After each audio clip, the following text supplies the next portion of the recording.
who are willing to disseminate human rights sensitive text in the United States. And then to see to what extent there might be a success, we are thinking about translating that into different languages, maybe in Mexican language or Japanese language.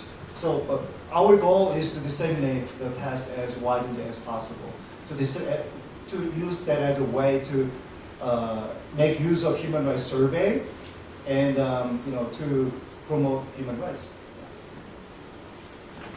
One more thing, sorry, David. I'm done translating the South Korean National Human Rights Survey of South Korea. I have translated that into English. So if you feel like you want to make reference to the questionnaire, question items, you can take a look. I'm willing to share that with all the members here. Thanks. Thank you. Courtney. So thanks for your comments, and Giovanni in particular, thanks for filling in or being to discuss it. So I think one of the interesting questions has, for me at least, but I think simplistically, the role of institutions, whether those are formal or informal in shaping public opinion, and conversely, the role of public opinion in shaping institutions.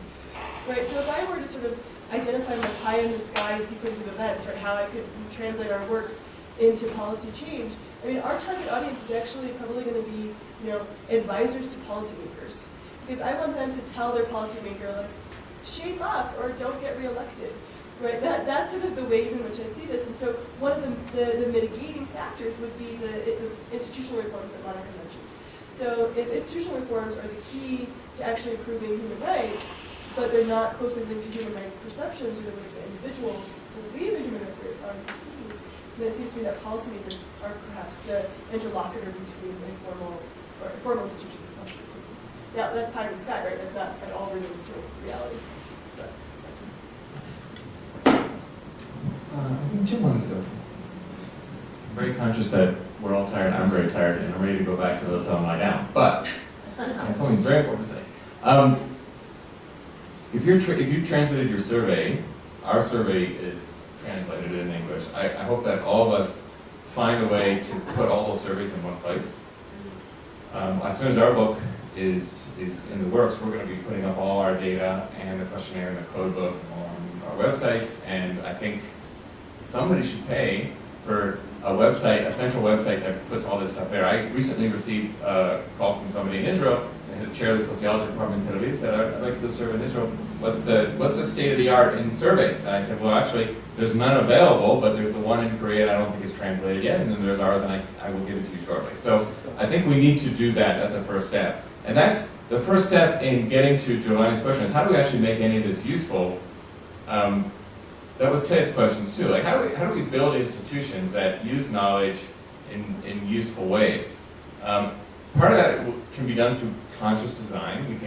And tomorrow Shannon's going to tell us about an international consortium that she and her colleagues are trying to build, which is precisely that, a way of linking researchers and activists together to use data in useful ways. So part of it can be through conscious design. But Dalia didn't need an institution to tell her that she needed to get a training in polling and then to go work for political campaign strategists, right? It's an accepted profession. So I think part of what we need to do is just make it obvious to human rights activists and to human rights donors that one of the things you pay for are polls and surveys and messaging testing, and that you don't give $1 million to Connect Us that doesn't have a percentage in that says, figure out what the hell people think of you and what the people think of your. It's like evaluation. It used to be people never did evaluation, and now there are very few big grants that are made without a percentage devoted to evaluation, because it would just be irresponsible to do it otherwise. And it's a requirement of the donor. I'm hoping that conferences like this will kickstart a process where it just becomes conventional wisdom that if you're giving money to B'Tselem, or you're giving money to Connect Us, or you're giving money to Diffusthesia, part of what you do is say, go find a marketing outfit and make sure that you do serious research so that we can tell whether people are absorbing what you're saying and whether your messages resonate. I think we're about 15 years away from that. But can I just add to that? I mean, I would go a little bit further, which I guess we're going to discuss tomorrow on the panel, which is, yes, they should be doing public opinion research, but public opinion research that is designed strategically to help them implement policies and communication. And then, figure out, absolutely hire the right people, or have somebody internal who knows how to translate that stuff into policies, which is something that, by the way, it's not always, I have all the magic answers, all depends on the poll. It often is an ongoing dialogue, as we know from the evaluation the way that we did the article for human rights organizations, it's not always clear what the one-to-one change is that comes out of it, but there needs to be equal levels of devotion to that. Otherwise, they're going to say, wait, we invest all these resources in public opinion. I remember one of my early clients who hired me when I was just beginning to work for NGOs and asked me to do a survey. I did the survey, and they were all like dazzled by the data, and then I remember the executive director said, okay, well, I'll say it in Hebrew so you guys will understand, and then I'll translate. They said, Mana zazero sin mistake wasn't. Like, what the hell do we do with this survey now? It's something it's been online for the last decade, ever since then. Just add on a piece to it. Just I don't want to lose the moment. So, Jim, you mentioned how evaluation, funds for evaluation is something that didn't exist 10 years ago and now is built into the process. I think that offers us a lever, because actually, how do you do evaluation for human rights organizations if you don't measure the impact of what they're doing? So I think that opening is already there, and we have to exploit it and use it. And this man knows how to raise money. Bad thing to say in this crowd. I'm wondering if I might, Please, if and no one else, and then you'll sing us. and then we'll go. Yeah. Okay. Great. All day. So there were, I think, two questions or sets of questions that I would like to respond to. And the first and most recent was kind of the Amanda Janice axis, right? And it's like, when we hear this protecting criminals, we think, and I think, that's great. I mean, criminals are people too. They have rights. These rights deserve to be protected in the court system, and they deserve to have due process. And I my first job I had right out of college was working in a criminal defense firm, and we won some death penalty cases before the Supreme Court. So I'm down with this. I mean, not me personally, the lawyers I work for. And so I'm down with this, but I wonder, is this really what most people think? And We did a statistical test. well, but like, forget the statistical test. Let's go with the super scientific taxi driver index, right? If you like travel around the world, you talk to taxi drivers. If you ever talk about human rights, we hate them. It's horrible. It's just getting all these criminals off on technicalities, right? And we did do some statistical tests, and we thought about this, right? And we thought, well, with the data we have, how can we know if this is like people are thinking that this is a good thing or a bad thing? Because maybe if people don't believe that it's protected criminals, those are people who should be, but it's not, right? I really don't think this is the case. And one of the things that we did was we sort of correlated this with trust in human rights organizations, and trust would seem to be kind of like an unambiguously positive concept. Although I doubt that there's some of you who are taking up on that. Courtney. We'll talk about it. But so, if you think that it protects criminals, you don't trust these human rights groups, right? So this and other sort of statistical correlational analysis really lead us to believe that when people say that they think rights are protecting criminals, this is not a good thing. Now, we could have phrased the question differently, like protecting the rights of the accused, right? And that would surely have different results. And your question is great. We're going to hire you as a consultant. Actually, we're going to be working together. So this is great. And I would like to say also, that's a great thing. There are clearly things like, having experienced this horrible event where this guy killed a bunch of people, like a bunch of teenagers at the dance party in July. That's the one you talked about, right? Right. But he didn't do it. But he didn't do it, right? So he's falsely accused. And that's, the NGOs say he didn't do it, so they got him out. Yeah. And then the parents say he probably did do it. And so if you're like on, if you're on one or other side of that divide, that influences how you think about it. Or if you have someone who's not even a victim of a crime, but accused of a crime, that's great. I don't know how many people are in these circumstances, and obviously when we do these sort of big leveling out, we're generalizing, right? But there are clearly other things that we need to be probing, right? And then I guess the other thing I wanted to talk about was this John Lewis question from earlier, I think from Jim's presentation, right? Was like, when we talk about trust in local human rights organizations in Mexico, And I think the question was, do people really know enough about these organizations to have meaningful opinions? Is that a fair characterization of the question? And that's a fair question. We've gotten this. We've gotten similar questions in the past. And I don't know if we're doing. I think we could do a better job in dealing with this and probing this in further survey research. But I think we are getting meaningful answers. And the first thing I would say is, we have this other survey that we do on public opinion and international relations. So we ask about things like, what do you think about the European Union, right? And so it's a similar deal, right? It's like, and this is like the early days of survey research. Not the early days, but sort of like the Michigan people. It's like when people answer these things, they're basically pulling something out of their sleeve and having some kind of random answer, right? I don't think that's the case necessarily. Well, there's a question like how much do you trust NGOs? Right. That is a question. So my question was whether you can differentiate the way Between NGOs yeah, and respond human to. We actually asked that question, and I can't remember what the correlation is. It's a reasonably It's high high. correlation. It's high, but not perfect. There are some people who do differentiate. But I think in a broader sense, it's like, do people know enough to be able to differentiate or have these meaningful opinions? And I guess I really reject the idea that you need to be an expert on something to have a meaningful opinion about it. Yeah, but I mean, I would say, but you could, at a bare minimum, you could use a filter, not even as a filter, just ask, have you heard of any? We asked that. local- We have that question. Can you name a specific organization? And if they say yes, we say, please name that organization. The percentages are very small. Yeah, okay, but that's important because if those percentages are very small, that means that they're answering, I mean, the way I would interpret it is that they're answering the abstract, but so you just ask them all these questions about, which I think is brilliant, is leaking these words, or when you hear human rights, how much do you do this? So you're prompting them to have a concept of what human rights are, and you get them to reflect on what human rights are. And then you're asking them sort of, what do you think about human rights NGOs that in your town, in your region, presumably? And the concern is that they're just kind of, you're just asking them sort of, do you like human rights? Because you just ask them all these questions about human rights. You're asking them in the abstract about human rights NGOs. I mean, a lot of people could have different ideas about what human rights NGOs are, but because you've asked them all these questions about human rights, my concern would be that you're not really getting their impressions about what they understand to be human rights NGOs, especially if then you ask them later, can they name any, and it's a very small percentage you can. And so it's just, I don't know. I mean, there's some methodological ways that this can be dealt with. Like, first of all, focus groups are a good chance to ask people what you think of for real. And then, this is one of the very few cases where I might be convinced in this conversation that it's worth asking an open question. And just grouping all the answers together that have anything genuinely to do with human rights and seeing what the percentage is. I would, to that point, remember, we asked about 12 to 15 different institutions.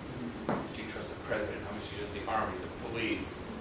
See, but those are all very concrete, specific issues. If you ask me what I think we about also local say- human rights organizations in my town, I'm like, well, I don't know, some of them are crazy, some of them, I don't really know. How do you define human Well, we rights? also general ones also, like what do you think about banks? What do you think about multinational corporations? What do you think about religious institutions? And what we're trying to it's like asking someone, what do you think about democracy in your country?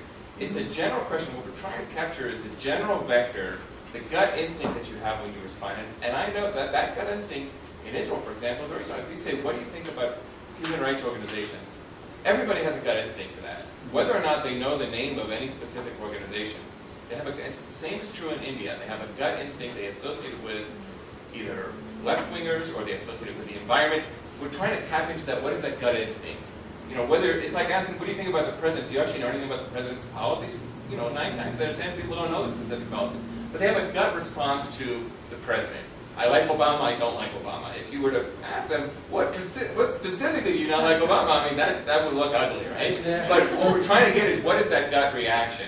And the fact that we have the same correlation between mistrust in those 3 powerful actors and trust in human rights organizations across 4 different countries suggests to me that there's a gut reaction, that it's meaningful, and that it's systematic. If it was just random, I don't know anything, so I'm just going to pull something on my sleeve, we wouldn't see these correlations, these similar correlations controlling for all this stuff across so many different countries. We would just see a lot of random noise. In fact, we wouldn't be able to explain it.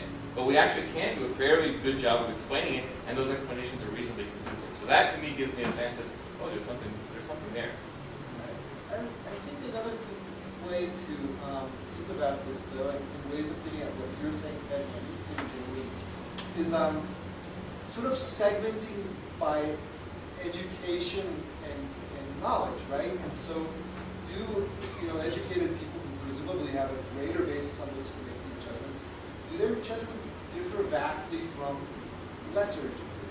And in particular, in the Latin American surveys that we've done, we have some items about political knowledge. So, like, can you name the president of the United States? Or this is my favorite, what does FIFA stand for, right? This is the Football. You learned from that? Oh, literally means, no, it's yeah. about football. No, and so, No. I and so think we looked at this International Football Association. But it's in French. that's actually a test that we did not do. We did not interrupt. We didn't do it by subgroup. We control for education, but we didn't look at that. Because we do control for education, we control for all kinds of levels of knowledge. We control for how often you hear the words human rights. So we ask a question, do you hear it? Never, sometimes, rarely, a lot, that kind of thing. And we actually were very interested to find that a lot of people fall into frequently or every day. Like about 45% of the population hears those words. But controlling for that, controlling for education, for income, for travel abroad, for use of the internet, we find these relationships. So that gives me a sense that that it's a meaningful question. I think it's a meaningful question. Although clearly people can do things, we can do things better, and we're trying to, and we're learning a lot from all of this. So thanks. I think I'm gonna. Oh, okay, sure. Well, just something that we mentioned briefly and that I think is related to this, which is that it's true that if people don't know a lot about human rights, they still probably have a gut reaction. I think most kind of right. But maybe one way to look at that is to expand what we're doing here. I mean, human rights is only one portion of a greater scope of civil rights, liberal values. It's predicated on stuff that is part of a bigger worldview. And it's almost like worth remembering that to expect people to support human rights when it's sort of an isolated value and not really linked to that whole greater worldview is probably always going to be an uphill battle. And I think it might be worth considering how we as a community advocating this stuff connect to all those other things. I'm thinking about that because, again, the bulk of my work before 2010 was with other kinds of NGOs dealing with other sorts of social issues that are linked to this. And maybe we shouldn't be looking at them in a vacuum. Great. I just have one final question. Whose translation of the Hebrew curse word was more accurate? That was actually Amanda's. Huh? Mine was the academic forum translation. Okay. Good. We're going to wrap it up here. The bus is waiting for us. Let's kind of hurry down. We might be able to beat the traffic, but I do have one announcement. We're meeting in the hotel lobby at 7:45. We're walking to dinner. It's a walk that's much closer than the restaurant last night, and much easier to find. So if you're going with me, I'll get there. And we did with Francisco's help. And I would just like to clarify that tonight also is cash bar. So, but the non-alcoholic drinks are on CIDE. So, just to be upfront about that, and we'll see you down there. I'm not going to go down with you, but I'll meet you at the hotel at 7:45. Thank you so much. It's been a long day, but a wonderful, wonderful day. Let's all come on. Alto applauso. I'm gonna run to the left.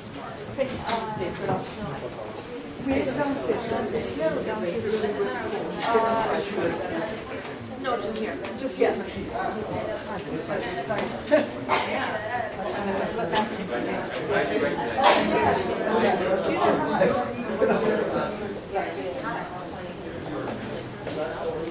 We can do it on the bus maybe.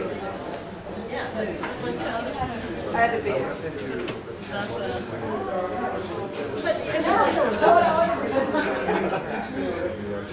But have you translated into English? He's just said he translated text, not the full series, article series. I